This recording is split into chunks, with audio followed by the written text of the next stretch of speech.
Film tourism. What do you know about it? Film tourism can be defined as tourists going to places for the purpose of seeing something related to film. Sometimes it's called screen tourism, other times movie tourism. Tourists can go and visit places associated with the film where it was filmed. For example, I'm here in Fiji on Motoriki, where I think many of you can guess the film Castaway was filmed with Tom Hanks. Other film tourism attractions include going to Disneyland, going other places to see where films are shot on location, Universal Studios where films are done in the backdrop. Some of the more famous tourist attractions related to films include Santorini, which was already a famous tourist attraction in Greece, but with the filming of Mamma Mia, many tourists wanted to come and see where some of the characters had played their role. Others include, I did a paper on Pride and Prejudice, which was shot in the Midlands, around Derbyshire, in the UK. I also did a paper on Downtown Abbey.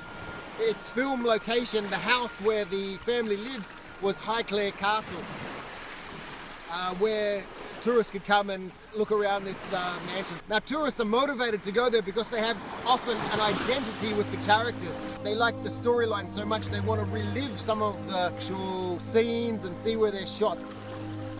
One of the more infamous films is Borat, which was shot in Kazakhstan.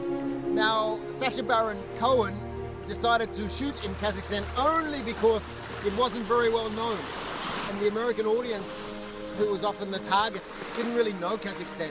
Now, the Kazakhs reacted quite negatively, at least in Borat 1, and had the movie banned.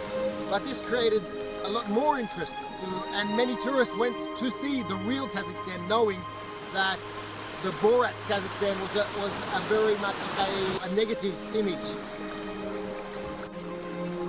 Fiji have really tried to leverage the use of film. So the American series Survivor has been shot, many of the recent series have been shot in Fiji, including season 41, where Jeff Probst and his team have just come back, even though we're in COVID times. So there can be a little bit of tourism while we're still waiting for international borders to open. But other series have also been filmed in Fiji, including Love Island, including the French Survivor, including the Eco Challenge, which premiered on Amazon Prime, which is like a reality extreme adventure show. So destinations can use these films to promote their destination image, create some employment in the creative industries.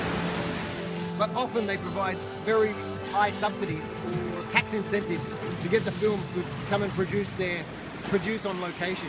So there needs to be some cost-benefit analysis to decide whether it really is beneficial in the long term from hosting these groups while giving them tax concessions. Some destinations have tried to leverage the fact that they're similar to the destination portrayed in the film. For example, Vancouver in Canada is often used as a film setting for places in US which are more expensive to film, and it's more cost effective for production to take place in Vancouver. In Soviet times, Helsinki in Finland was used to represent Soviet Russia. So this is another way that destinations, even though the film might not be set in their destination, they can still take advantage of film tourism.